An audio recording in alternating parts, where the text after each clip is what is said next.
Hello student, today topic is extraction of crude metal from concentrated ores, यानी कि concentrated ore से हम crude metal को कैसे isolate करते हैं. The isolation of metals from concentrated ore involve major two steps, that is conversion to oxide and reduction of oxide to metal.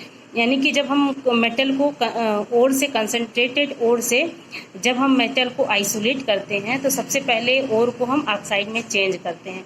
तो oxide में चेंज करने के लिए भी कई प्रोसेस है जिसे हम वन बाय वन डिस्कस करते हैं. Number 1, calcination. It involves heating when the volatile matter escapes living behind the metal oxide. इसमें क्या करते हैं कि जो कंसनट्रेटेड ओर है उसको हीट किया जाता है. जब हीट करेंगे तो जो भी ओर में जो भी हमारा वोलेटाइल मैटर है वो स्केप हो जाएगा. जैसे हमारा एक एग्जांपल ले लेते हैं Fe2O3 XH2O. ठीक है, तो जब हम इस ओर को हीट करते हैं तो इसमें से वाटर के जो मॉलिक्यूल्स होते हैं वो वेपराइज हो जाते हैं और हमारा मेटल ऑक्साइड जो है प्योर फॉर्म में मिल जाता है. इसी तरह जिंक कार्बोनेट को जब हम हीट करते हैं, जिंक कार्बोनेट भी हमारा क्या है, जिंक का एक ओर है. ठीक है, तो ओर को पहले हीट करेंगे तो ऑक्साइड में चेंज होगा, फिर इस ऑक्साइड को बाद में रिफाइन करके हम जो है मेटल आइसोलेट कर लेते हैं.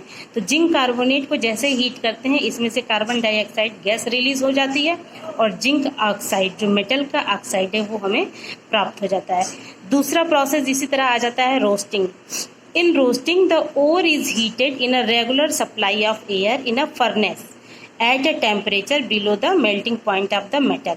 मेटल के मेल्टिंग पॉइंट के नीचे, मतलब मेल्टिंग पॉइंट जितना हो उससे कम टेम्परेचर में फर्नेस में क्या किया जाता है, ओर को हीट किया जाता है. फर्नेस का मतलब होता है भट्टी.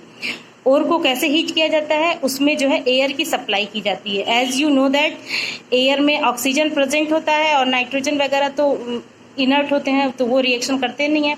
तो एयर में का मतलब हो गया ऑक्सीजन. ठीक है, तो इसमें और क्या किया जाता है, ऑक्सीजन सप्लाई जब की जाती है तो और को फर्नेस में हीट किया जाता है.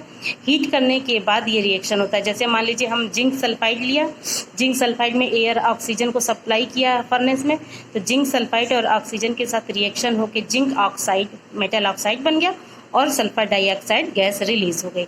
इसी तरह लेड सल्फाइड को अगर हम ऑक्सीडेशन करवाते हैं यानी हीट करवाते हैं ऑक्सीजन के प्रेजेंट में तो लेड ऑक्साइड बन जाएगा और सल्फर डाइऑक्साइड रिलीज हो जाती है.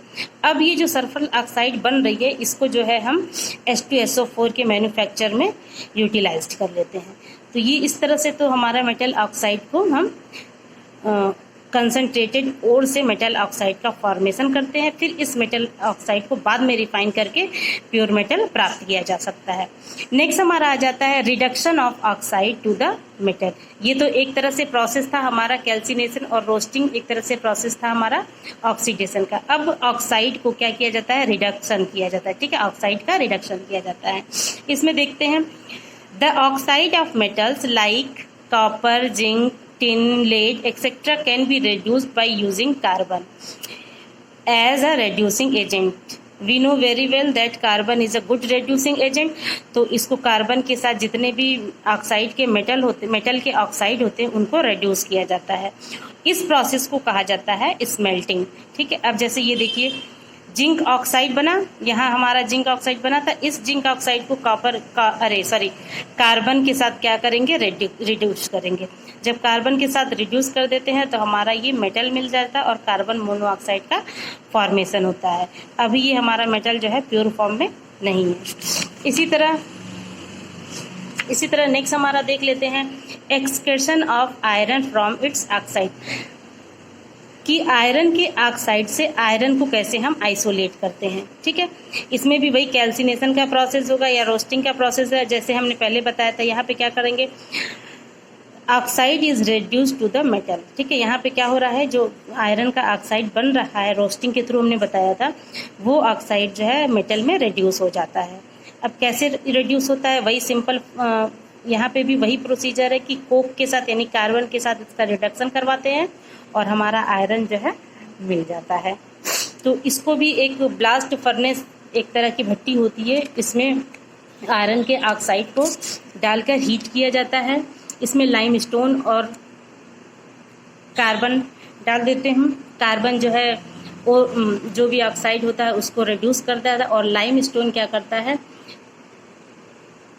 लाइमस्टोन क्या करता है, जो भी ऑक्साइड है उसको डिकम्पोज कर लेता है।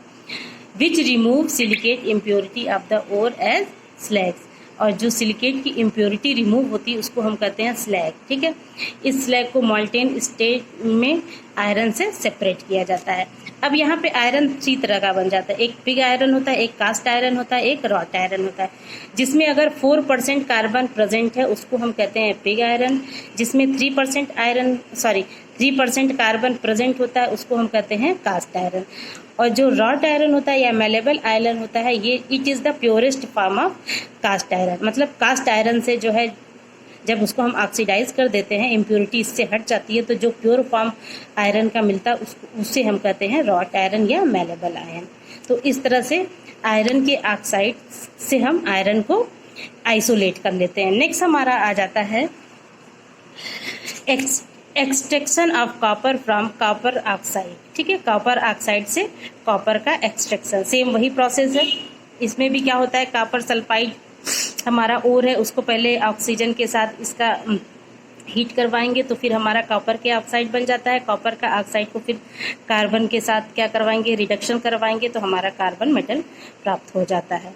नेक्स्ट आ जाता है हमारा extraction of zinc from zinc oxide. Same वही प्रोसेस, जिंक ऑक्साइड जैसे हमने रोस्टिंग और कैल्सिनेशन में बताया था कि जो जिंक कार्बोनेट से हम जिंक ऑक्साइड मिल रहा था, मेटल ऑक्साइड, अब उस मेटल ऑक्साइड को कोक के साथ रिडक्शन करवा देते हैं।